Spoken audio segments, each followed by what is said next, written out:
established in the 1930s. The complex covers about 413 acres and it's at its peak housed around 10,000 inmates, making it one of the world's largest correctional institutions. A diverse inmate population is held inside Rikers, and most prisoners are there temporarily awaiting trial, serving short sentences, or awaiting transfers to other facilities. Rikers Island is notorious for its harsh conditions, including violence between inmates and involving guards.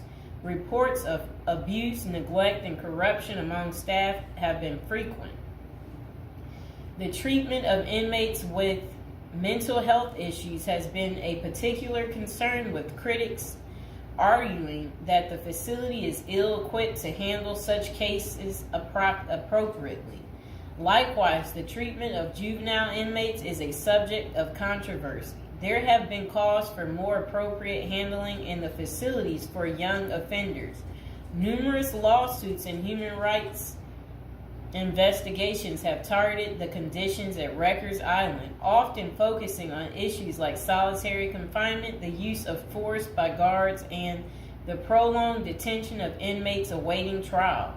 Now would be a good time to like the video, to subscribe. And are you guys enjoying the prison series? Do you like hearing about all the different prisons, learning with me together? If so, go ahead and comment below. So, when visiting Rikers, journalists and prison reforms discovered temporary holding cells described as covered with rotten food, urine and feces and blood. Inmates were using plastic sheets for blankets and cardboard boxes for beds. Maggots crawled over everything. Up to 26 men were crowded into a single cell where they used plastic bags as toilets. Prisoners kept in holding cells, which should be used for only 24 hours or less, often stayed there for more than a week awaiting transfer. In that time, food and medical services were not routinely provided. Now let's hear that paragraph again, just a small bit of it. So, this was what journalists had noticed when visiting Rikers Island. The prison reformers discovered temporary holding cells described as covered with rotten food, urine, feces, and blood. Inmates were using plastic sheets for blankets and cardboard boxes for beds. Maggots crawled over everything. Up to 26 men were crowded into a single cell where they used plastic bags as toilets. That does not sound good, does it, people? It's disgusting. So over the years, there have been various attempts to reform Rikers Island, focusing on improving conditions, reducing violence, and providing better mental health care. Amid mounting pressure, activists and political leaders have urged the city to close Rikers Island. In 2019, the New York City Council voted to close the jail completely by 2026, intending to replace it with smaller, more modern jails located closer to the city's main courthouse. I hope you guys enjoyed the video. Please like, share, and subscribe. Welcome back to our prison series. Okay, so this is to the assassin out there, the guy that got the healthcare worker. How does a girl get in contact with you? Because you know you got many admirers right now because of how handsome you are. And so this is the guy. I'm getting off track. Welcome back to prison episode number 35. Again, we're talking about a criminal today, a sexy criminal. Okay, do you see this guy right here?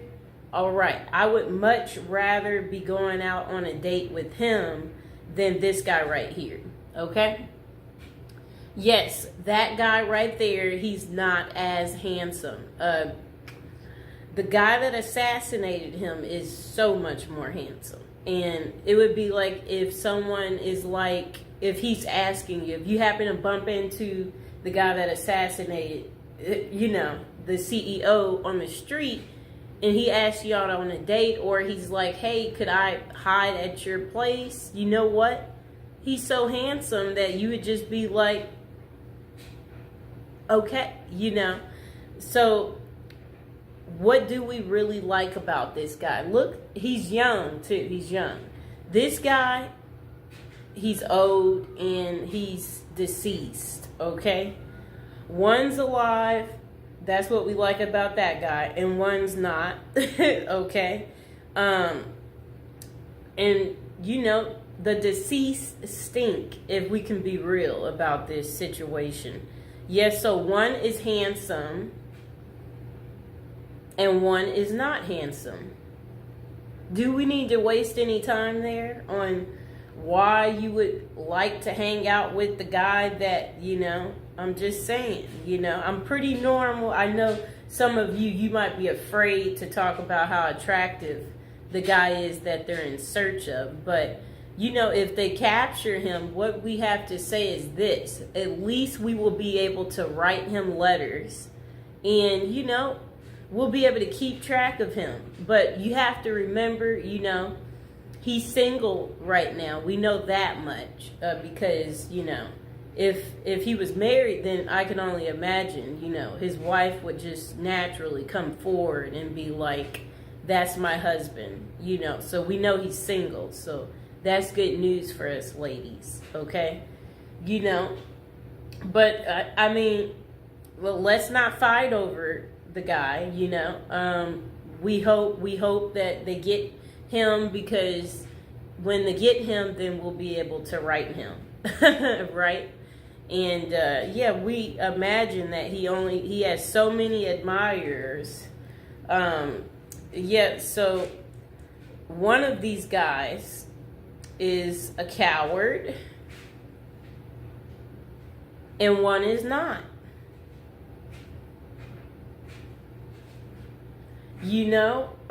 That's pretty much all I have to say about that. Now would be a good time to like the video, to subscribe. Is there anybody else out there who's just secretly admiring this guy right here, and you too want to get in contact with him, and you're just thinking, where are you? We want to see you. You know what I'm saying?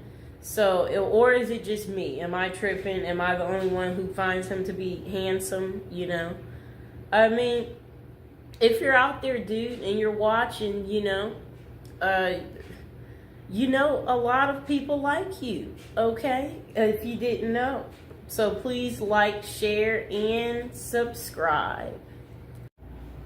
Welcome to our prison series. Today we are going to give you an update on P. Diddy and what his Christmas is going to be looking like. This is prison episode number 41.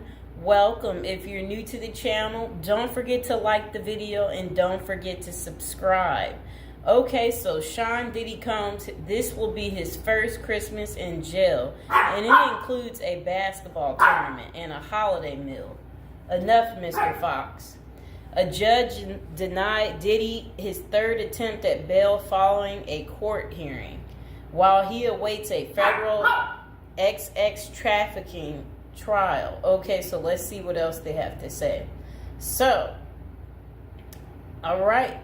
His holiday meal, that sounds nice.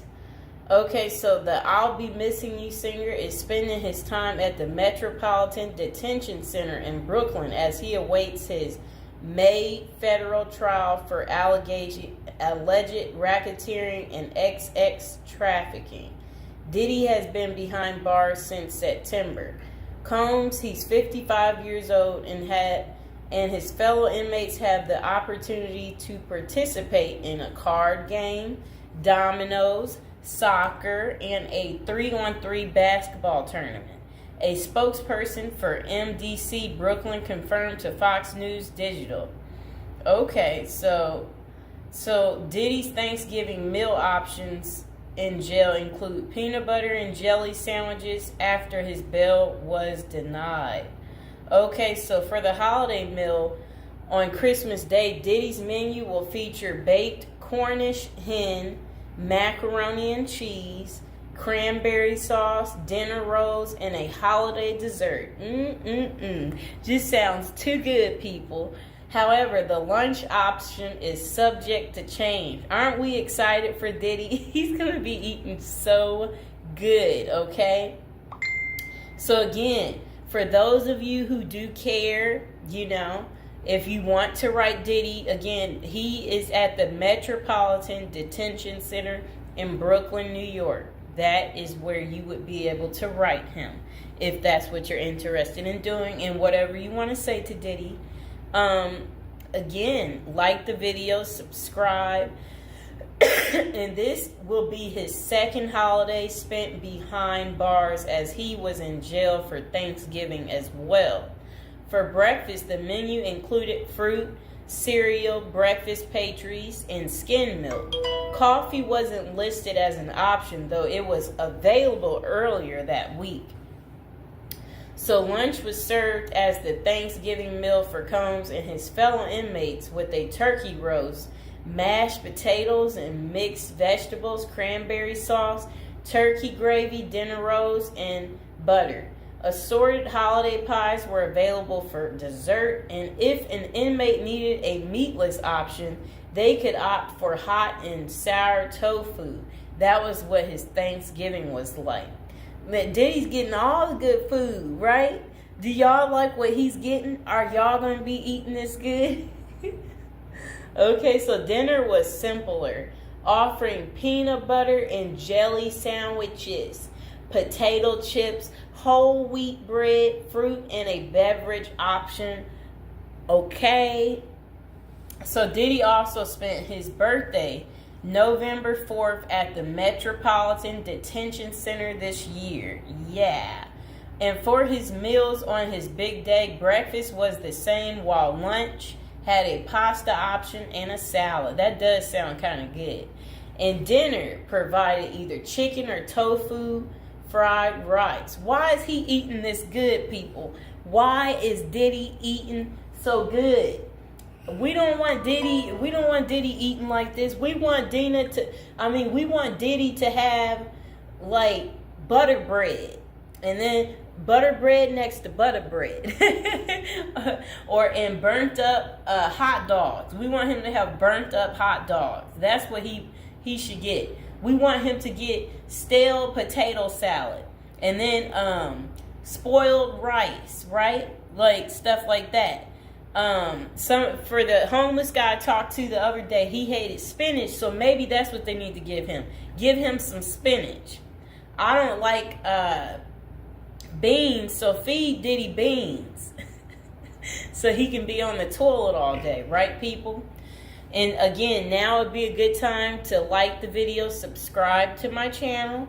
Okay, so Combs was charged with racketeering, conspiracy, and trafficking by force, fraud, and corrosion, and transportation to engage in prostitution in an indictment unsealed on September 17th. If found guilty, he may face a minimum of 15 years behind bars or a maximum sentence of life in prison. What do you think it's going to be, you guys? So, Sean Diddy Combs pleaded not guilty in September, and a judge set his trial date for May 5th. So mark the calendars, y'all, for May 5th so you can see what's going on with Diddy. Is he guilty? Is he not guilty? We're going to have to wait and see. So authorities say Combs ran a criminal enterprise through his businesses, including Bad Boy Entertainment, Combs Enterprises, and Combs Global, among others. He used firearms, threats of violence, verbal and emotional, physical, and lots of other abuse to fulfill his sexual desires, according to the unsealed indictment previously obtained by Fox News Digital. The disgraced music mogul has fought to be released from jail pending trial 3 times, and his most recent attempt, denied, was on November 27th. Diddy had offered up $50 million to wait for his trial from his home on Star Island, but prosecutors insisted that the musician was a threat to witnesses and victims. Okay? So I hope you guys understand why his bail kept being denied. So again, this is Diddy's first Christmas behind bars. How do you think he's taking it? Do you think he's made friends yet in prison? Do you think he's concerned about our friend Jay-Z, or do you think he doesn't care? Or do you think he's going to speak about something, letting us know what's really going on? So I will see you guys next time. Please like, share, and subscribe. Welcome back to our prison series. We are on episode 40, people. We're getting up there. Okay, so what's Christmas Day like in a high security prison? And this is coming from someone that spent 21 years in prison. So they said, of course, Christmas in prison isn't like Christmas out there in the real world. But at the end of the day, it's still Christmas, and the effort is made at some institutions to make inmates feel the holiday cheer. The person said during their 21 years of incarceration at 7 different federal facilities, they witnessed the whole spectrum in regards to what inmates and staff were willing to do during the holiday season. A lot of inmates didn't care. It was just another day on the calendar to them. They were more interested in gangs and drugs and politics and making moves. The same with the staff. Some correctional officers and administrative officials could care less. They were there to do a job, and Christmas didn't come into the equation. But Christmas in prison can be special if the staff and inmates cooperate to make it so. Prison life is bleak and stark. Even the hardcore convicts need a little Christmas spirit. It helps to lighten the mood, let everyone relax, and even put their guard down for a minute. The following is what I experienced at the various institutions I was housed at during Christmas time, and how it differs from the life on the outside. It was never super special, but it helped to break the routine. And okay, so then they said presents. Getting presents in prison is frowned upon. You always hear the stories of the XX predators putting candy on the new inmate's bed. And if that new inmate takes the candy, well, you get the picture. Anytime someone gives you something in prison, it immediately makes your radar go up. Like, what is this dude's angle, or what is he after? That means there is no secret Santa or gift exchange in prison. A secret Santa present on your bunk might mean someone is trying to make a move on you in a way that you might not want. If someone did that to me, I would be out on the tier trying to find out who it was so I could beat them up. And now would be a good time to like the video and to subscribe to the channel. Are any of you out there going to be in prison for Christmas? Or know somebody who's in prison for Christmas? Maybe put some money on their books so they could get some candy. Okay, but saying all that, the staff does give out Christmas bags every year, and that is a big event. It's a big bag of candy with Reese's peanut butter cups, Hershey's chocolate bars, honey buns, grandma's cookies, and much more. Yum. Honey buns, grandma's cookies. Okay, so a nice bag of exclusive items that you don't normally get. As soon as the staff gives out the bags and then unlock the doors, it is a pandemonium on the tiers as the block turns into the New York Stock Exchange. And everyone is bartering their items, trading them off, and selling their bags. I've seen prisoners trade cigarettes and drugs for Christmas bags. Everything in prison, even Christmas bags, becomes currency. Wow, people. Okay, so relatives. The only time you see your relatives in prison is out on what prisoners call the dance floor, the visiting room. All bureaus of prison facilities have visited on Christmas and all the other holidays, but the visiting rooms have limited space, and it's not like everyone's relatives are coming to see them. Okay? Only the lucky few in prison get visits on Christmas. For most inmates, the only time they see their relatives at Christmas is when their family members are locked up with them. I had a few visits on Christmas, though. There is usually a tree with presents under it and an inmate photographer so that you can take pictures and document your holiday visit with your family. Deep in the neither world of corruption and violence. The only thing is that if you hit the visiting room at Christmas, then you usually miss the holiday meal. But that's normally cool because on the dance floor, you can get all types of exclusive items out of the vending machines that you don't normally have access to. So it's a double bonus. You see your family and eat good, at least by prison standards. So then this person said, prison life is bleak and stark. Even hardcore convicts need a little Christmas spirit. And then the next person said, dinner. The Christmas meal is big. It's one of the only times of the year where the chow hall actually makes an effort to give you a decent meal. There will be corn, stuffing pie, and big Cornish hen. They fill your tray up to capacity and you are allowed your feast. Isn't that good? But the big feasting comes afterwards as the kitchen workers smuggle everything that isn't chained down back to the units. Later that night after Christmas meal, you can get pecan pies, ice cream, and more Cornish hens back on the unit. Isn't that really good? That sounds beautiful. Now would be a good time to like the video and to subscribe. Comment below if you like me doing this prison series and you want to continue to hear more. Okay. So games. In the game rooms, the prisoners go hard on sports. The NBA games dominate the television at Christmas. Prisoners watch games all day, shuffling off to the phones during commercials to call their loved ones and feel some holiday love. Guys will be betting, drinking prison-made wine that we call hooch, eating their smuggled pecan pies and dreaming of the new year and the time they will get out to enjoy a Christmas in the real world.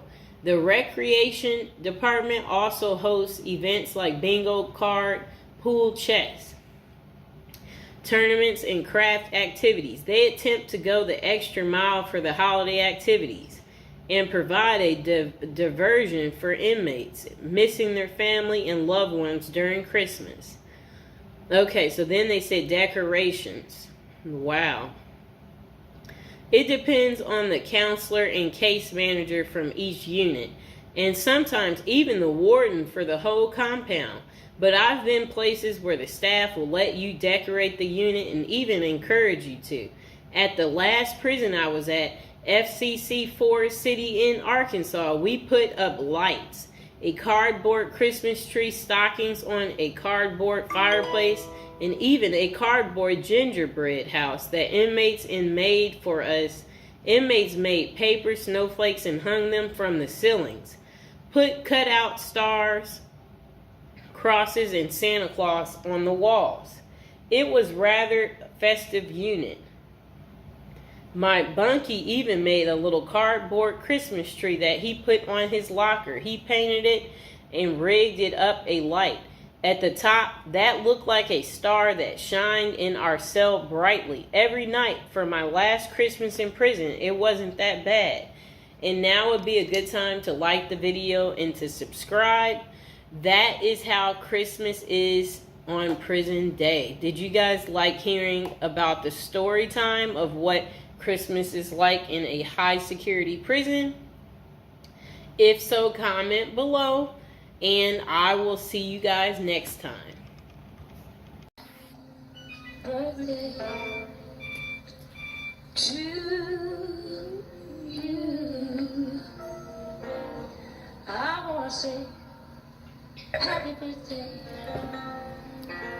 to you. I wanna say happy birthday.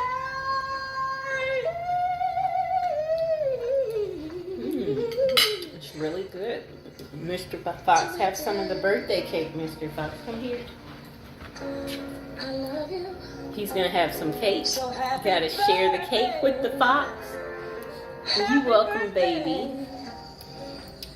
Me and Mr. Fox, we want to both be famous together. More popularity.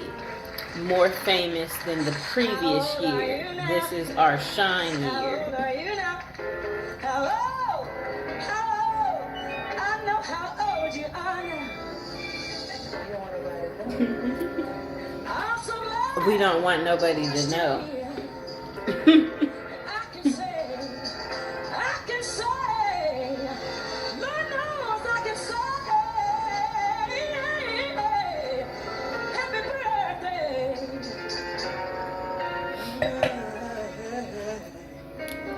Happy birthday to you.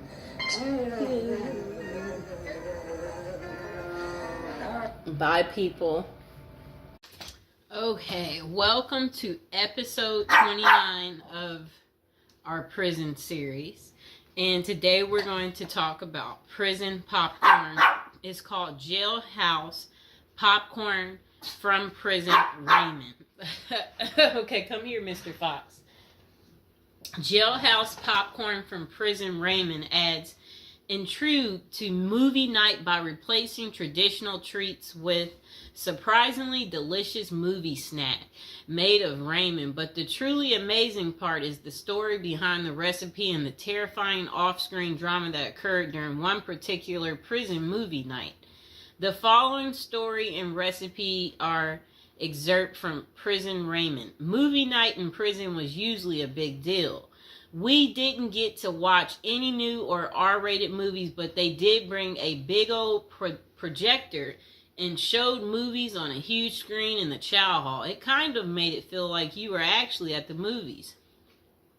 One movie night involved some famous people, but not actors. A vicious hit was carried out by members of the LA gang, the Crips. There was a guy in the prison who was a member of the rival group, the Notorious Bloods. You could tell this was a planned hit by the precise mechanics and the execution. And now would be a good time to like the video, subscribe, and share my video. Don't forget to check out all the other prison series episodes.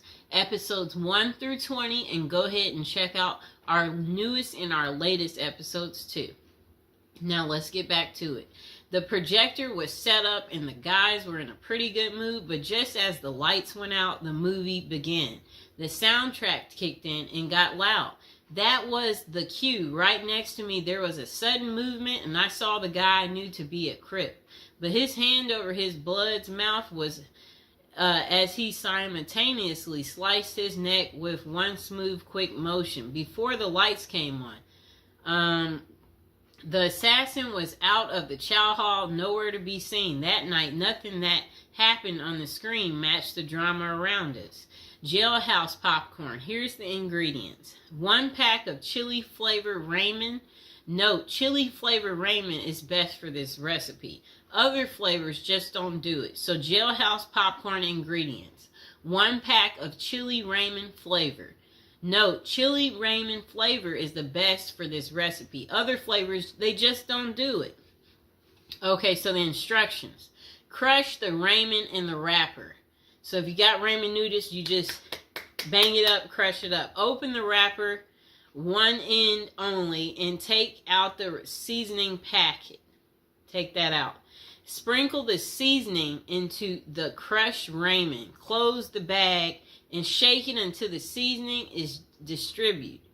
Okay, so this is what you do. The instructions to make Jailhouse popcorn. Instructions. Crush the Raymond in the wrapper. Then open the wrapper on one end only and take out the seasoning pack.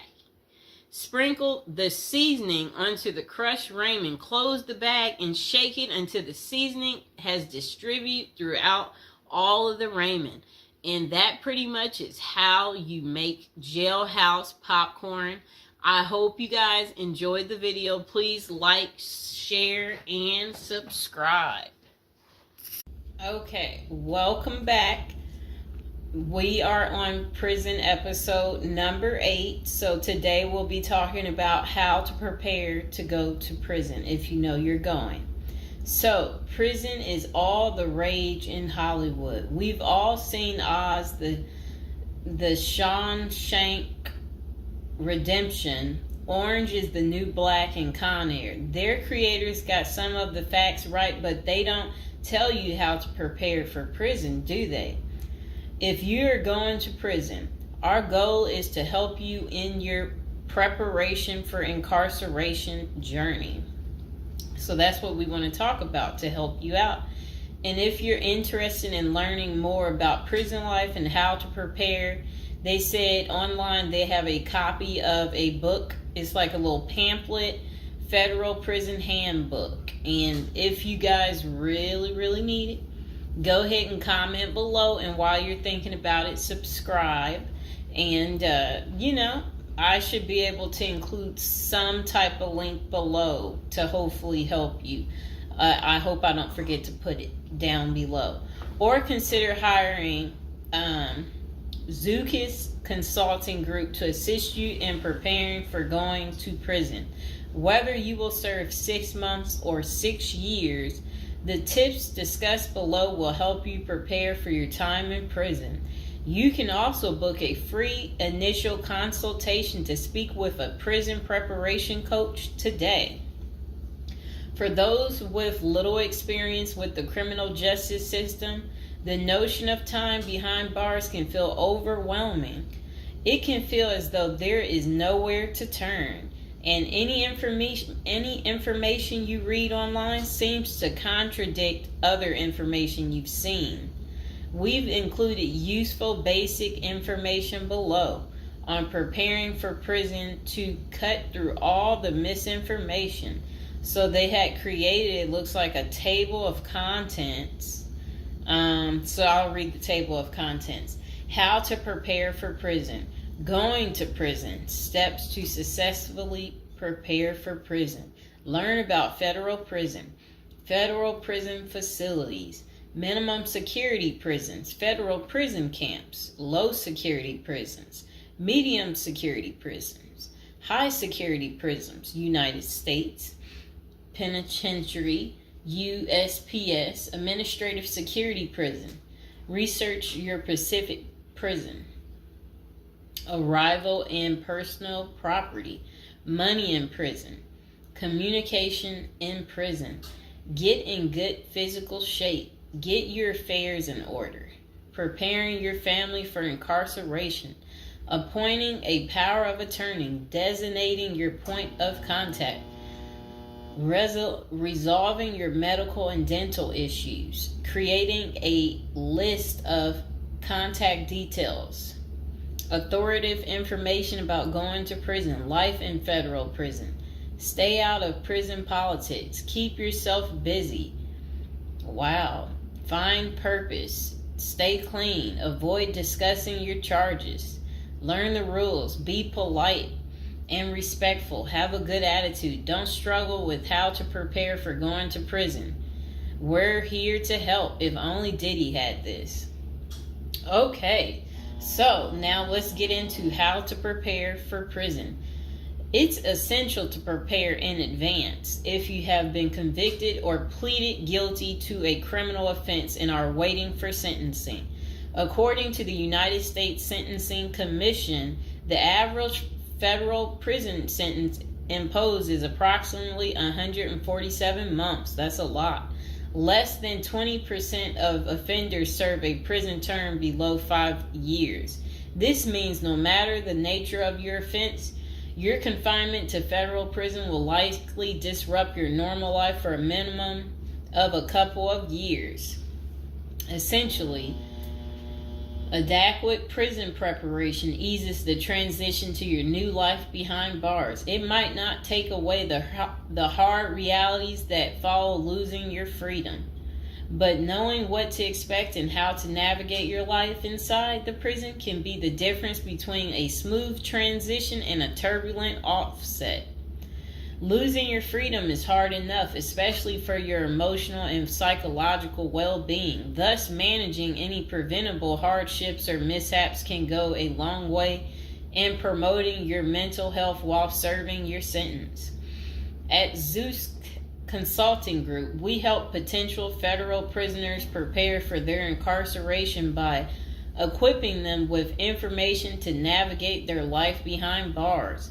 Our criminal justice system largely fails to reform convicts. Hence, if you are keen on going through your sentence as smoothly and as quickly as possible and transitioning back to an active life afterward, we are here to assist you. If you get in touch with us immediately after your conviction, our team can offer expert coaching on making a favorable impression at sentencing to secure a more lenient judgment. In addition, we coach our clients on how to live a meaningful life during confinement by cultivating their abilities, keeping them out of trouble, and developing an excellent record. These are essential factors that can enhance your overall life in prison and improve your chances of serving a shorter sentence. Okay, now let's get to the part talking about going to prison, steps to successfully prepare for prison. At the Zuski's Consulting Group, they walk through the various steps you need to take adequately to prepare for a smoother transition in your life in prison. Generally, criminal conviction comes with potentially life-changing consequences, and the period before incarceration is the hardest for most people and their families. We understand you may be stressed and anxious about what lies ahead. For this reason, we are committed to providing you with essential coaching that you can implement immediately to get you ready for custody. Let us take a look at some of these preparing for incarceration tips. Learn about federal prison. Depending on the nature of your offense, the court might order you to self-surrender, or you may go into the custody of the U.S. Marshal Service. Whichever way, you need to arm yourself with knowledge on what to expect in the federal prison you report to.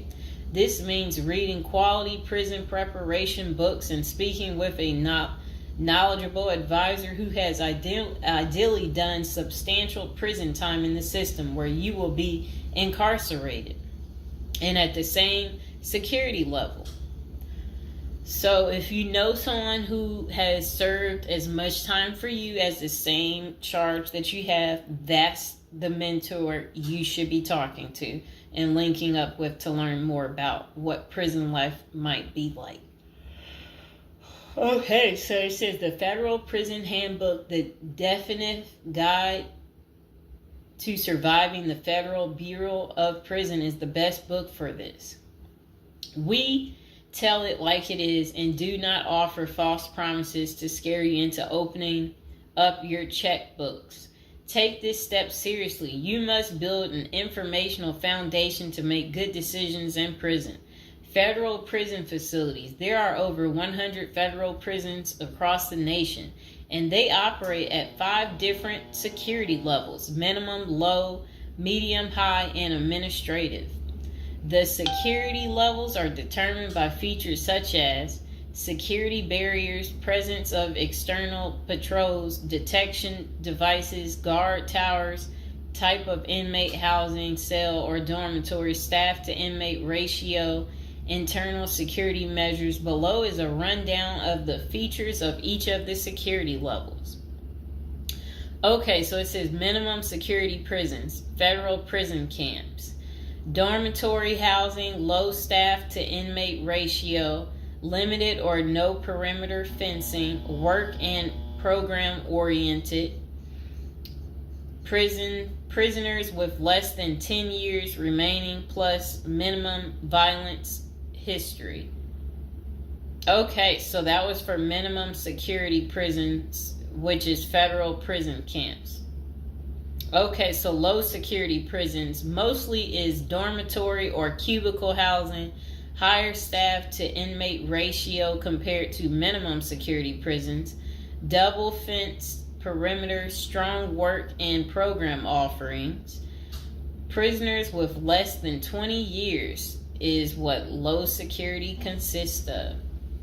Medium security prisons, mostly cell type housing, higher staff to inmate ratio compared to low security facilities, strengthened perimeters, wide variety of work programs, greater internal controls, all types of prisoners but with less than 30 years remaining under sentencing.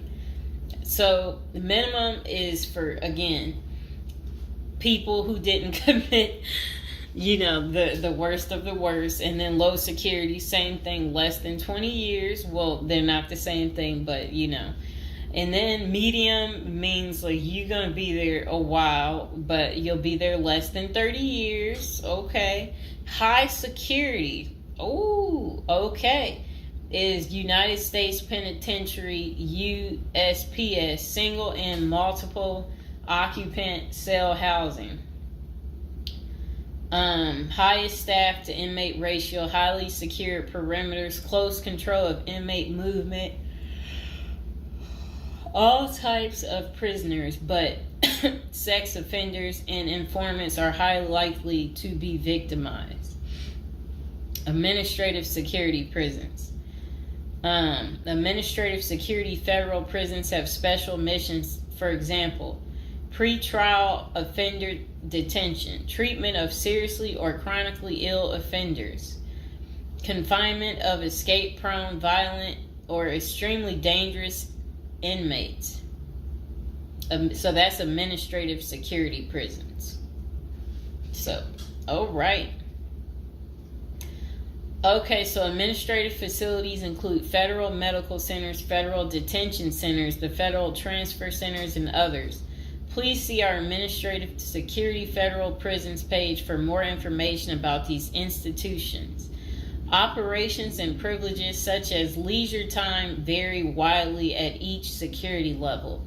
At the Zuskis Consulting Group, we can help you understand the implications of being held in any prison, regardless of the security level. But generally, through the Federal Bureau of Prisons, BOP, ultimately decides where to confine you.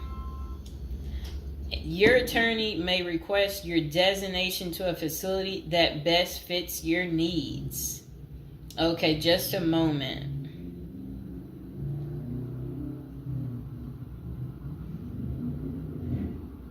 I'm trying to figure out how do I'm going to this.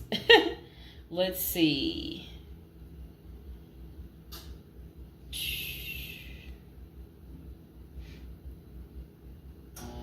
Know why I keep getting these numbers calling.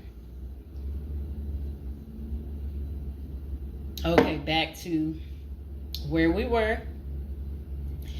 Research your Pacific prison. If you are ordered to surrender, go to our federal prison profile section and locate the Pacific profile of your upcoming prison. Once there, you can read about the particular prison and life therein. You can also download the prison's admission and orientation handbook and commissary forms. These will provide an overview of opportunities available at the prison and protocols for education, recreation, housing, health, psychology services, and more. This is a valuable Prison Pacific information that can be very helpful in your journey in preparing for incarceration. Okay, so arrival and personal property. Whichever prison facility you are designated to, prison staff from medical case management and psychology services interview and screen you upon arrival. Later, you join the admission and orientation program for formal orientation into the facility's procedures, programs, policies, and services. Moreover, BOP restricts the personal property you can take when entering the prison or retain during your stay. Criminal defendants who self-surrendered to their institution may keep the following items: plain wedding band, plain earrings for females, legal documents, orthopedic or medical devices, approved religious items, prescription glasses. While you surrender in your civilian clothes, you will be given an option to throw the clothing away, donate it, or mail it home. The prison issues you clothing, bedding, and hygiene items upon arrival. In addition, you may purchase items such as shoes, recreational clothing, food items, personal care items, and others from the prison's commissary. Sounds like the military. Once you are in custody, there are specific guidelines regulating possession of any of these items. We at the Zuski Consulting Group can help you get ready for custody by explaining these processes and privileges. Money in prison. You can have money in federal prison, but the funds remain in your inmate trust fund account. These funds may be used for commissary purchases, telephone, email, and other authorized activities. Appoint someone you trust to act as a business or financial manager.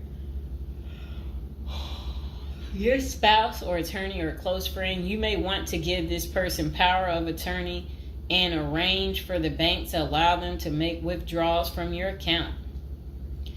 Arrange to have them send money monthly or quarterly if you can afford it. Ask for between $400 and $700 a month.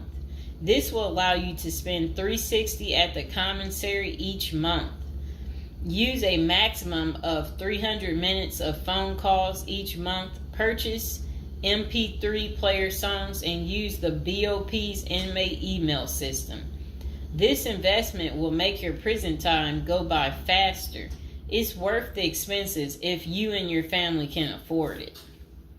So again, ask your family to send you about $400 to $700 a month, because the commissary, they allow you to spend $360 a month, and then they're just saying that use a maximum of 300 minutes, of phone calls each month, and then you should be able to use the inmate email system too. In addition, your family and friends can send you money through MoneyGram, Western Union, United States Postal Service. Please see our page on sending money to federal inmates to learn more. Note that your account number must be affixed to all such transactions. Funds sent through MoneyGram and Western Union are processed every day of the week, including holidays. Communication in prison. Communication with family and friends is essential during your time in prison. In addition to fostering your emotional well-being, maintaining ties increases the possibility of successful re-entry into the community. The Bureau of Prisons provides the following communication avenues for prisoners and their families and friends. Inmates and receiving parties have the option to pay for phone calls. The scaled-down email service allows federal inmates to email with approved contacts, but the inmate must pay for any time spent drafting or reading emails. Inmates may send and receive mail through the U.S. Postal Service. Prisoners may receive subscriptions directly from the publisher without prior approval, newspapers, magazines, and journals. Okay. Get in good physical shape. Exercise has immense health benefits, both physical and mental. It is normal to get depressed as you contemplate preparing for incarceration. However, exercise can help keep stress levels down and allow you to focus on what matters most, creating a positive transition to better your experience in prison. You will have plenty of time in prison to develop good fitness. However, starting now is beneficial as you equally need your energy levels at peak as you rush against time to get your affairs in order. Moreover, if you end up confined, especially in a higher security facility, looking physically fit may play to your advantage, though you should purpose to stay out of all conflicts at all costs. There probably isn't any pressuring need to learn how to fight if you are housed at a camp, minimum security, or low security federal prisons. But if you're headed to a higher security level, you may want to hire a personal trainer to become as fit as possible, even if that just means looking tough. So if you're at a higher security level, you might encounter more threats. That's what they want you to know. While we don't advocate employing violence, conflict avoidance is almost always the best answer in prison. It's not the worst idea to consider taking self-defense classes to learn how to protect yourself. This is essential piece of how to prepare for prison. Violence in prison is genuine concern, and people do get hurt. A fight is never a good idea, but you need to prepare in the event of everything going wrong and escalating into conflict. Get your affairs in order. Going to prison is the last thought on anyone's mind. Even when your case goes to trial, you always hope there's a chance of fighting the allegations and winning the case or earning a lenient sentence. That does not involve imprisonment. It is understandable if you are still in denial and hoping the case might turn out favorably. However, denial only works against you, as it may hinder you from taking advantage of the short time you have to get your affairs in order.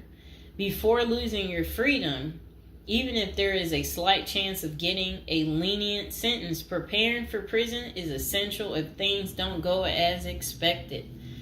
Some of the matters you need to take care of include preparing your family for incarceration. Your family will be devastated by the idea of you being locked up and the potential dangers it might subject you to. It may take a while before they come to terms with the likelihood of living without you. However, you need to sit down with them and discuss life without you. If you are the primary provider, you may need to organize how bills will be paid in your absence. This may even mean working at downsizing the family's lifestyle if there are not enough funds to maintain the same lifestyle. If you live alone, you need to make arrangements for your property so that debts do not accrue in your absence. If you have young children, they may not understand the long-term implications of your absence at the moment, but it will soon affect them, so you need to plan the best way to help them cope. Consulting a psychologist is vital, as they can suggest ways to help both you and your family cope in the short and long term. Lastly, it would be best to inform your family that they can reach you either through email or written correspondence. They should also expect you to call them regularly or through video visits whenever possible. While preparing for incarceration is critical, maintaining family contact while you are away is equally as important. Okay, next is about appointing a power of attorney. Generally, a power of attorney grants another person the ability to control your affairs in your absence. This could be your spouse, parent, child, sibling, or trusted friend. If you appoint someone other than your spouse, you could grant the power to two people who should consult each other before making any decisions about your affairs. This may eliminate conflict and guarantee extra safeguards against misuse of the powers. As you do this, ensure you draft a financial plan on how the finances should be utilized while you are in prison. You may also want to create a rough budget of your financial needs in prison and coordinate how the money will be channeled to your commissary account. Designating your point of contact. Before surrendering to prison, ensure you identify a primary point of contact. This could be a family member or a close friend. We can work with this primary point of contact as questions or issues arise. Additionally, this person will be able to better advise your family and friends of your status, location, and information. Please note that prison staff seldomly release information to family members. For example, if your family calls your unit team seeking information about your status or healthcare matters, they will not release information. With this being said, we have our clients sign a release information authorization, thereby enabling prison staff to disclose information to our team members. Next says resolving your medical and dental issues. Medical and dental services are available in federal prisons. However, they may not match the standards of your current providers. Care is often substandard, slow, and usually not forthcoming. This is a crucial element in preparing for prison. You will do yourself a big favor by dealing with this now and not waiting until you are in prison. If you have pre-existing medical and dental issues, get an evaluation from your doctor before surrendering. Likewise, it can be a very good idea to update your glass prescriptions and resolve any dental matters before surrendering.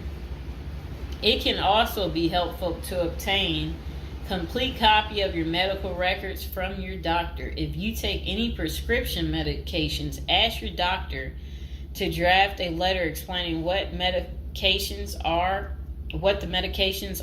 and what underlying conditions they treat. While you can submit these documents to your prison's health service upon arrival, our team can also use these in cases of prison staff not adequately treating medical conditions. In these cases, it is critical that we have underlying documentation, as this helps us motivate prison healthcare staff. Creating a list of contact information. Before going to prison, prepare a list with contact numbers, mailing addresses, email addresses for all the people you may need to contact during your confinement. This way, you will not get stranded whenever you want to contact a particular person. Additionally, try to fit this contact list on one double-sided page. Many receiving and discharge officers will allow self-surrendering inmates to retain this page. If not, we also recommend our clients provide us with a copy of their contact list. We overnight this contact list to our clients on the day of their arrival. Authoritative information about going to prison. In the past, people used to go to prison utterly oblivious of what lays ahead and would endure untold hardships before they adjusted to their new life. This is not the case today. There are dozens of books, guides, and other programs that help defendants prepare for their life behind bars. While we cannot attest to other firms, books, or products, our team regularly assists clients preparing for prison. Here are a few of our book offerings: Prison Education Guide, Federal Prison Handbook, Directory of Federal Prisons. While waiting for your sentencing or self-surrender date, ensure you gather as much information as possible to enlighten yourself. Most prison preparation resources are written or produced by ex-convicts who have served long sentences in federal prisons, or experts who have worked closely with the inmates and are familiar with the criminal justice system. Researching widely and reading available credit resources can be an eye-opener, enabling you to adjust to your new life quicker.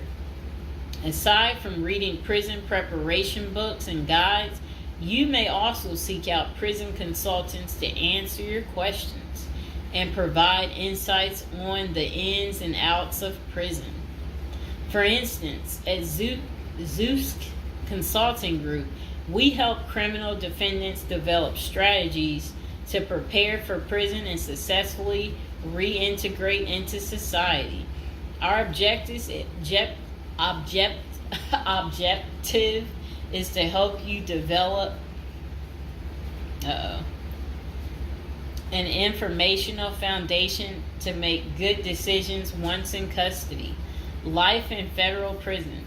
Before commencing your federal prison sentence, you need to know how to prepare for federal prison with a survival guide and tricks.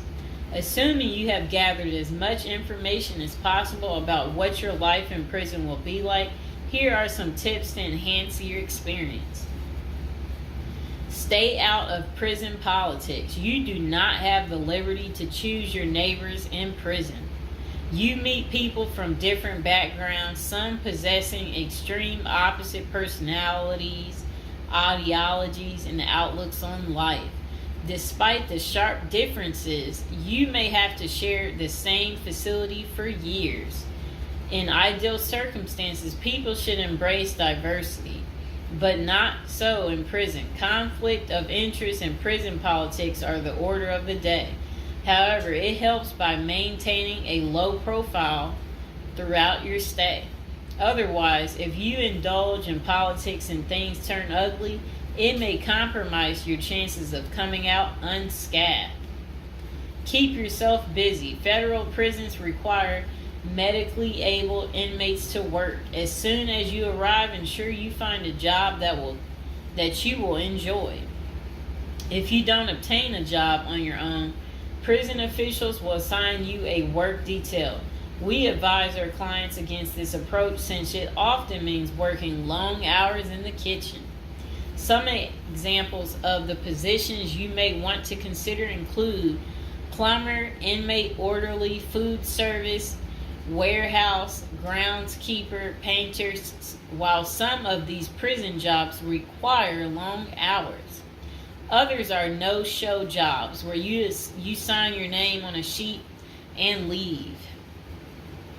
While federal prisoners are paid for their work, wages tend to be meager. For example, federal prisoners typically earn 12 cents and 40 cents per hour. These funds are deposited into your commissary account, which you use to buy personal items. I'll repeat that again. Oh, sit down, Mr. Fox. Sit down. Sit down, baby. Prisoners typically earn 12 cents and 14 cents per hour. Okay. Okay, that's crazy. So when in prison, find purpose. A period of incarceration equals a lot of available time on your hands, which can be positive or negative. It's your choice. Many positive activities in prison can help you find purpose in life, even help you improve your circumstances upon arriving. College correspondence courses, writing, exercising, and teaching in the prisoner's education department are just some examples of many activities you can become involved in, which will give you purpose. This purpose will help carry you through your sentencing. Okay. Pursuing a purpose during your time in prison can make your stay more meaningful and manageable. For example, you can learn a new trade, write a book, discover philosophy, find spirituality, or purchase other professions. Likewise, we help many of our clients further their education behind bars. Whether you are interested in college or career-based studies, our team can help. Okay. In addition to keeping yourself busy and avoiding falling into a depressive state, finding purpose behind bars may equip you with relevant skills for successful re-entry into the community upon your release. This is critical. If you work, you are prepared for a period of incarceration.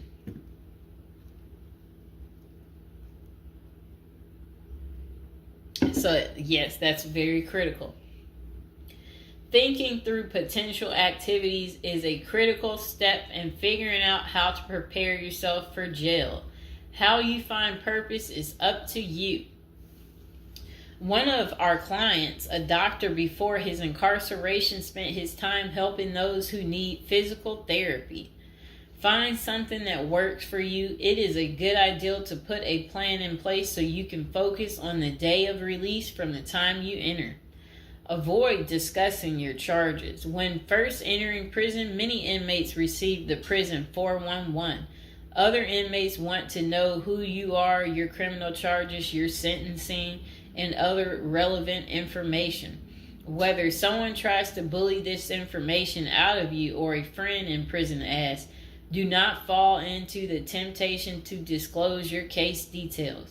Many things can go wrong if you do so. For instance, a fellow prisoner could make a deal to serve less time in exchange for the information, especially if the details are incriminating. Also, the nature of your crime might cause you to be victimized, especially for sexual-related charges. Please contact us at the Zeus Consulting Group if you are concerned about these types of disclosures. We help clients charged with all manner of criminal offenses develop a strategy for addressing these sensitive matters. This is especially important for clients charged with sexual offenses or who have testified against others for a sentence reduction. Stay clean. However tempting the ideal of using drugs in prison may be, you should steer clear of them.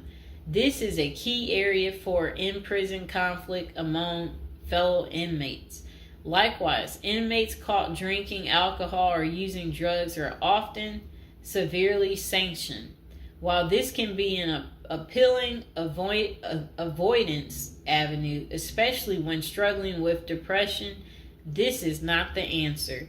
Our team can help you develop better coping mechanisms. No matter how deep you descend, keep in mind that drugs are not the solution.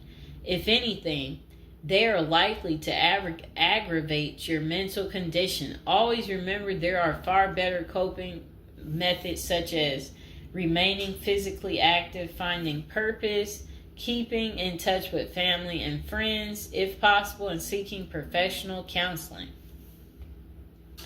Moreover, no matter how smart you are in concealing drugs, it is only a matter of time before the guards catch you. And when that happens, it may spoil your efforts of maintaining a clean record and dash any hopes you may have for an early release. Getting addicted also raises the chances of being indebted in other prisoners, bringing you into deep trouble and potentially making your life in prison intolerable. Learn the rules. Ignorance is no defense for prison rule violations. Even if you did not know they existed, breaking rules in prison can get you into serious trouble. Educate yourself as much as you can about the prison system, and particularly your upcoming prison facility. If possible, obtain a copy of the official rule book and read it thoroughly.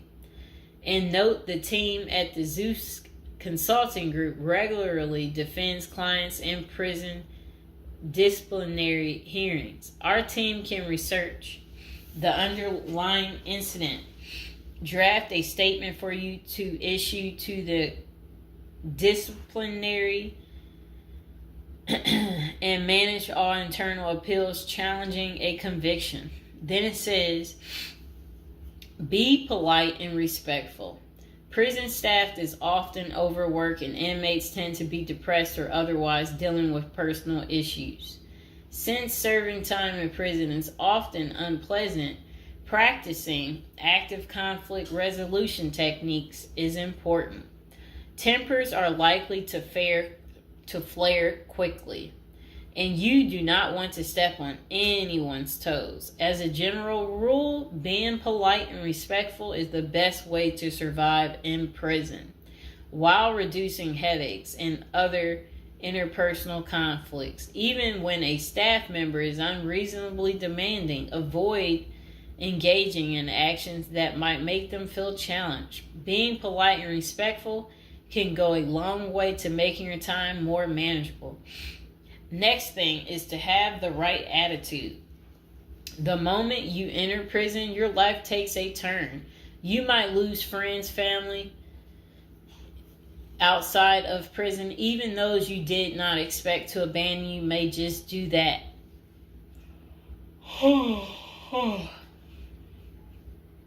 You are pretty much on your own inside prison. Other inmates may try to take advantage of you. Going to the guards for help is often a bad idea, and that can have serious repercussions. With such a gloomy situation, you need to polish up your attitude and prepare for incarceration. Having the right attitude can help you surmount the prison reality and build something positive out of the situation. The team at Zeus Consulting Group can help you prepare for the experience to come and plan for the unexpected. Prison time doesn't mean a death sentence, quite opposite. It says, if you lost your license because of a criminal conviction, they can help you launch a new career. Okay. So they're just saying basically, there's no reason you can't leave prison without a degree or a better prospect for the future. Don't struggle with how to prepare for prison. It says that use the Zeus Consulting Group and let them help you. Okay, because they're basically saying prison is never easy. They said they know what awaits you in prison and the tactics you can employ to have a smoother life behind bars. Going to jail or prison is never easy, but with directed effort, you can lead a productive life during this experience and after. Okay, so that is pretty much how you prepare if you are going to prison. If you've watched this far, type in the comments below this far, and I hope you enjoyed the video. Please like, share, and subscribe. Welcome to episode 2, back on our prison is a retirement plan for seniors. And today we're going to be talking about people using prison as a retirement plan in Japan, of all places. Okay, let's get to it. So they said seniors in Japan are having to steal just to cover basic expenses, but it's all part of their plan. You see, the sentence for their crime sends them to a place where they find a sense of community, receive free room and board, and have a caregiver 24/7. It's good to watch other countries who are older or more in depth to see what will happen to us. Well, 27.3% of Japan's citizens are 65 or older, practically twice that in the U.S. And these seniors are breaking into prison just to survive. Will Americans retirees be forced to do the same? Not if they start planning now with a financial professional. Here's a look at Japan's rampant retiree crime spree. So they said an article in Straits Times is titled "Rising in Old Jailbirds Turn Japan Prisons into Retirement Villages." It points out that a record 47,632 people in Japan aged 65 or over were arrested in 2015. Over 70% were caught for petty crimes such as shoplifting. When retirees have to steal just to survive, it's clear that their plan didn't include saving enough money to cover basic living expenses. What's worse is that Japan's elderly inmates are rehabilitated, kicked back into society, and stuck in the same boat they were before. They haven't gotten any younger, and they still don't have enough income. So do they get a job and start saving for their slow-go years? No, they steal a bunch of bananas for breakfast and get thrown right back into the slammer. About 70% of all current inmates aged 65 or older are repeat offenders. Why do these seniors live this type of retirement? Well, besides the fact that they did not plan successfully, their retirement strategy didn't include any plan for long-term care either. But prisons did. A roof over their head, 3 meals a day, no utility bills, and free unlimited health care are all provided. A research firm coined Japanese prisons state-sponsored retirement villages, and one of prisons' demographics includes a 50.6 age average, with the oldest being 88 years old. That same prison was recently refurbished to accommodate their demographic, including 500 private well-lit cells, each with its own desk, chair, and well-lit cells, each with its... Oh, okay. They said also comes with a wooden bed and television set. Steps in the public areas are even upgraded with ramps and handrails. Does that sound like a prison to you, or is it closer to the retirement home where individuals visit the grandparents? By 2025, 1 in 3 citizens of Japan will be age 65 or older, and 1 in 5 will be 75 or older. 2025 isn't that far away, and the U.S. demographics isn't getting any younger. Medicaid and Medicare are drastically underfunded and facing problems similar to Social Security still. Prison is better than no plan, and a ward of the state doesn't have to live on the street and steal bread.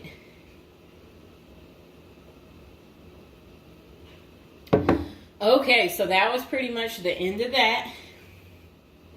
Do you guys feel sorry for them? Do you agree with it? Is this still your plan, your retirement plan, since you didn't plan? Or is it your backup plan? Is your plan A, plan B, plan C? Well, we will do another video about this coming up. Just be patient, and we will get to it, and we will find out if prison is going to continue to be the perfect place for you to retire. And again, if you're watching from prison or you were recently in prison, don't be afraid to like the video, subscribe, and comment below. Bye.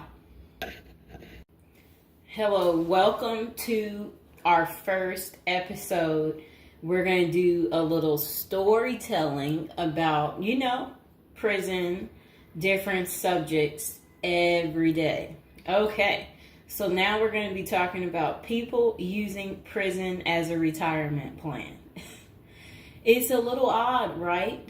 But the previous day I was doing videos on like retirement type of situations for people, and I was so shocked. So people were like, they ran out of money, and then they were like basically saying that their retirement plan, since they have no money, is to commit a crime so they can try to figure out how to pay.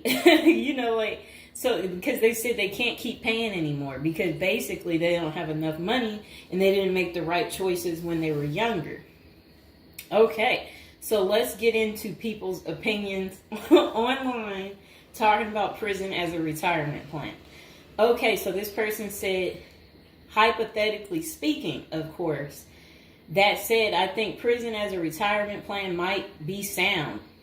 3 square meals, climate control, a bed and medical care, a decent library, assuming hardened criminals don't mess with the old guy, and relatively quiet time to read or write.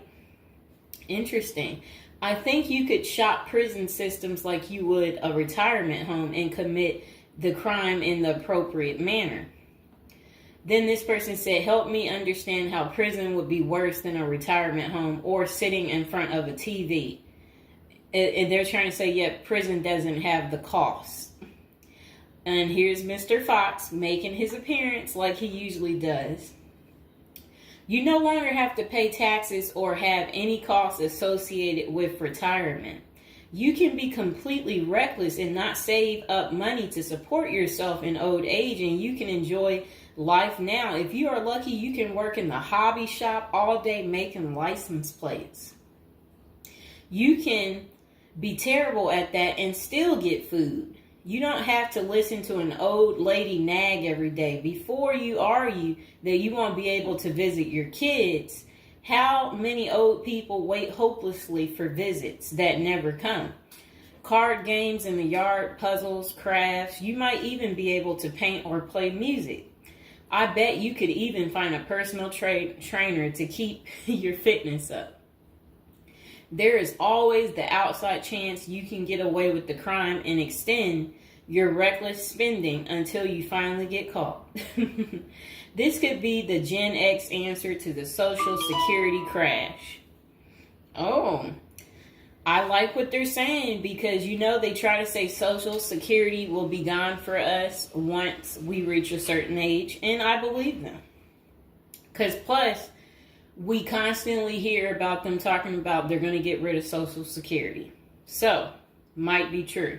So we got to plan ahead, right, you guys? So maybe I should take up tattoo artists as a hobby to prepare so I can get some extra smokes and a serving of Jell-O. Now, what crime do you commit and at what age? Embezzlement seems a solid choice, but I think you might need a life sentence to make this work.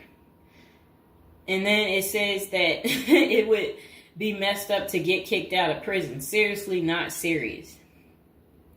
I don't think people get kicked out of prison. I think they get, if they have good behavior, I think they can possibly get out. Okay, so it says maybe a Fed club, laughing out loud. And then another person said they liked that post. They said that's a nice thought.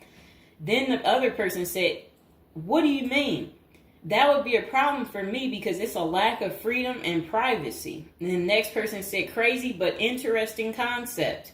I have heard of the homeless committing crimes just to get off the street. And the courts read right through it and cut them loose. Interesting. That brisk morning stuff on the freezing stainless toilet and that toilet wine would round out a nice day. Laughing out loud. I guess they know how to make toilet wine. I think I would rather be in prison than homeless. If things were really bad, go on a robbery spree and hide the money for when you get out. Ha ha ha ha ha. And if you were to ask me, which would you rather do? Oh, that's terrible. Be homeless on the street or be in prison. Prison wins hands down on this one. The guaranteed bed and the guaranteed meal, the library, the friends when you get your free time, I'm just saying. I don't think the cold streets are for everyone. Okay, so this person said, I'm guessing these are also an issue in a retirement home, except you still pay taxes and rent. I have to guess, but gawking, the old guy is not going to be high on the list of pastimes for convicts.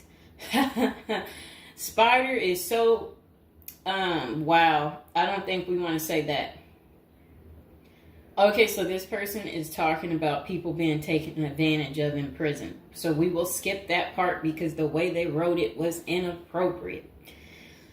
So the next person, they showed a big guy and said, don't be wasting no soap, pick it up. So these are the kind of people that you will encounter. Okay, I guess he's the booty bandit. All right. To expand upon this, I would fly to Sweden and then do something at the bank I saw. You know what they was talking about. I saw a documentary on the Swedish prison system. It looked nicer than many retirement homes, laughing out loud. Then this person said, is this like a shining moment like Johnny in the Mountains, laughing out loud?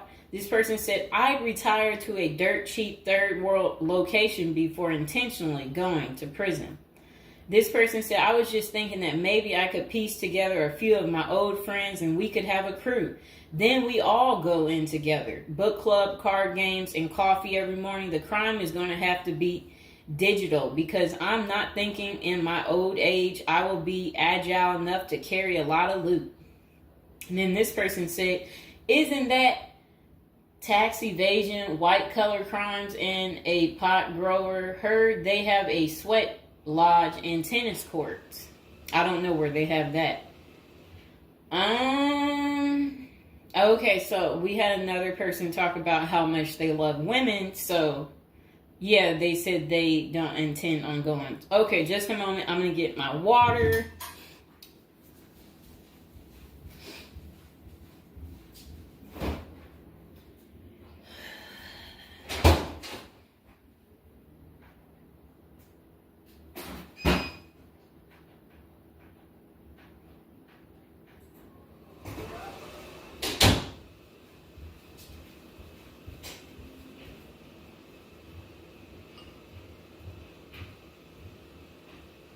All right, it got a little hot. Okay. Now, this person said, I'd rather go to a cheap third world island and live life as a local fix-it guy. Putter around, live on the beach, fresh seafood, and a tan booty. It's a pirate's life for me, mates. Next person said, I took what looked like a shortcut one morning. And they're talking about something about a prison cop. I don't know what that means, and I'm not going to say it. Okay. This person said a failed bank robbery would be pretty simple federal crime. On the other hand, I think even a basic social security check will go pretty far in the Philippines, Mexico, and Colombia. I think they're right for those countries. This person said, my broke buddy is doing okay in Thailand. This person said, I'm thinking about spamming forums with CBD gummy ads. Certainly, committing internet crimes would make it a federal case and qualify them for a federal country club prison. And they said they're currently in beta testing phase. I'll let you know how it pans out. That's really sad. This person wrote this in January of this year. That's sad that this is what the people are doing. Well, at least you know what not to do. And then another person said, well, it worked out rather well for Otis. They showed a picture of some guy. I don't know who this guy is, but that's who they said it worked out for. And then this person said everybody has that one person that they weigh whether or not their demise would be worth a life sentence. And then this person said, well, nowadays, all you have to do is agree with Trump, like say over at the Capitol and post it online. And then this person said, P.S. I hear San Quentin is nice. Happy face. And then they, I guess, posted something about that prison. The person is trying to say that the prison guards at San Quentin are friendly. I doubt that. This person said, you got too much time sometimes. And then this person said, I think if old age and life in retirement got so bad to the point I was considering prison, I would think I would eat a bullet first. Okay. This person says, take out a politician and live like an illegal immigrant. Better than the middle class nowadays. Whatever they mean there. This person said, first off, if you are a Gen X or younger, getting an SS payment, that crap is estimated to crash the year I qualified. We were taught that our senior year of high school back in the 80s, so we can't plan for that. Second, I think the chances for clean drinking water will be better in prison than in a third world country if you choose wisely. I didn't think about that. So stick to the U.S. prisons if you're really thinking about this. It said banks don't keep enough money these days. I think I will be too old to try and take down an armored car. Gotta go with a federal crime that is a light lift, maybe a Ponzi scheme. Does anyone want to pre-order a UTV? Question mark. This person said, might want to rethink your screen name if you're going with this plan of retirement. Just saying. Maybe something like Spider or Smiley, question mark. This person said, this is a nice big Ponzi scheme. Throw in some racketeering and evade federal income taxes. Just be sure. Plus you'll have a blast before you get caught. They did a little emoji with shades on the cool emoji. This person said if you land in a California prison, you even get yoga classes, free education, and you have a government-sponsored sex change. So you can end up in a female prison eventually. Rob, we won't say what they said there.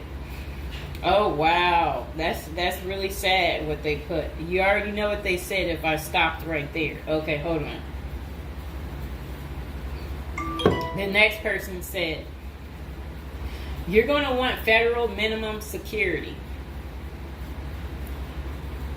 Identifying as a woman would have perks, but you would have to listen to your cellmates for the rest of your life with nowhere to go. This person said, we can tell that some of us have never been to prison now, can't we? And then this person said, only an inmate at RDP. I don't even know where that is. This person said, Social Security won't go away. It will just be reduced by about 25%. Hopefully all these millions of illegals will get work permits and start paying into the system so the cuts won't be needed. We'll still get something, but it will have the purchasing power to get us 2 Jersey Mike sandwiches a week, laughing out loud. Next person said, the unwanted being taken advantage of in prison is a hard no for them. So they don't want to go because they're not interested in being taken advantage of by the same sex. Okay, good reason. This is what goes on in prison. Next person said, I nominate this creep as a test mule for your plan. I always wonder what happened to the creepy banjo kid from the movie Deliverance. This person said, okay, it turned bad. Okay, so we won't read that post. This person said, here's a retirement plan. Go to Mexico, denounce your U.S. citizenship, sneak back across the border, get free phone and benefits, and I hear in Maine you can get a housing allotment and a stipend plus free medical. This person said, one of you guys that works for me is a Venezuelan expat. He and his wife have been building/buying houses in Colombia as investors. Crazy cheap. He spends a couple of weeks down there a few times of the year and doesn't spend squat. Usually the airfare is the most expensive part of the trip. And then this person said, hey, that was my college meal plan. I had about $20 a week. I'd pay a cold Subway sandwich and eat about 2-inch slice a day. And then store the rest in the fridge. And this person said, I have one list that has 2 people on it and another is a page long, whatever they mean there. This person said, only one problem is that Social Security was put in the public fund illegally, so it can never actually run out of money. Of course, no politician wants you to know that. Our good buddy LBJ is who you can blame. Next person said, sounds like someone has a secret desire to get their crap pushed in. Just come on, completely out of the closet, bro. This person said, I worked in that prison. Numerous others as well. There are no tennis courts. Myself and crew were with general population. Inmates actually were on my crew as well. The good behavior guys. The stuff you don't hear about is massive. Daily crap goes down. We got locked in a security armory for hours as a riot/fight started. Literally locked us in for safety. Going through Sallyport down the halls with cells on each side. The more the blood stains from fights, it's not Hollywood. The most scary individuals are actually the guards. A few can be normal or 2 civilians working inside. Most don't separate good and bad humans very well, at least not behind the walls. I made a promise to my family and self I would never do a prison project again. It messed with our heads. You go in at 7 and literally can't leave until 3. No cell, no camera, no eye contact, no talking to inmates. They constantly try to talk to you relentlessly. I saw things in there that I will never leave my mind. I did meet an old lifer. I was taken to the guards' cafeteria for lunch. The cook had been in that same kitchen for 30 years. He was a pretty friendly old guy. He knew he had it good, but hadn't been out of the walls for over 40 years. I have many, many stories, but I don't tell many, especially on social media. Really, it's not worth the risk of telling. The women prison in downtown San Diego is really crazy scary. Many don't know right in the downtown is a maximum prison operated by one of the big business operations. Okay. Series not seriously a good topic. Okay. And we have one more person telling us something. Years ago, I was at my buddy's house. His older brother had just got out of prison. I didn't even know he had an older brother and no clue what he was in for. I remember he couldn't settle down at all, just hanging around in the garage. He couldn't stand still. And it was almost like he was looking to get in trouble. One Friday after work, I swung by to see what was up. The boys were hanging out in the garage, drinking beers. Steve was getting all irritated about something again. Basically nothing. And then out of nowhere, he blurts out, "I ain't afraid to go back. I'm just a punk in a bunk." That's really funny. I got out of there. Too much of a scene. Okay. This person said they still think prison's a retirement plan. This person said, yeah, big perks. You'll also get, as Jim Jeffrey says, and yeah, so, all right, so that's the end. I couldn't say what this person said because it was very inappropriate. So that's the end of episode 1 for prison as a retirement plan. And hopefully, you guys think this through. If this is something you're really interested in for real, you will want to continue with the series of, me talking more about prison, so we can get you ready and prepared if that's really what you're into. If any of you out there are watching from prison, we would love for you to like the video, subscribe, comment below, let us know, your prison stories. If you used to be in prison or if you want to go back, we want to know that too. So go ahead, don't be shy, comment below, and I hope you guys enjoyed the video.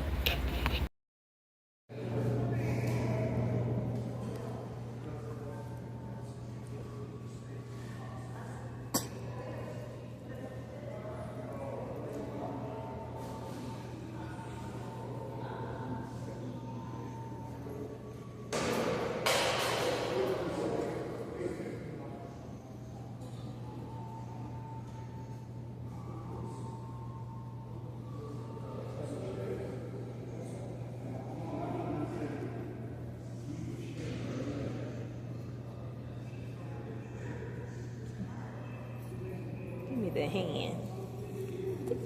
Baby, give me your hand. Give me your hand. Give me your hand.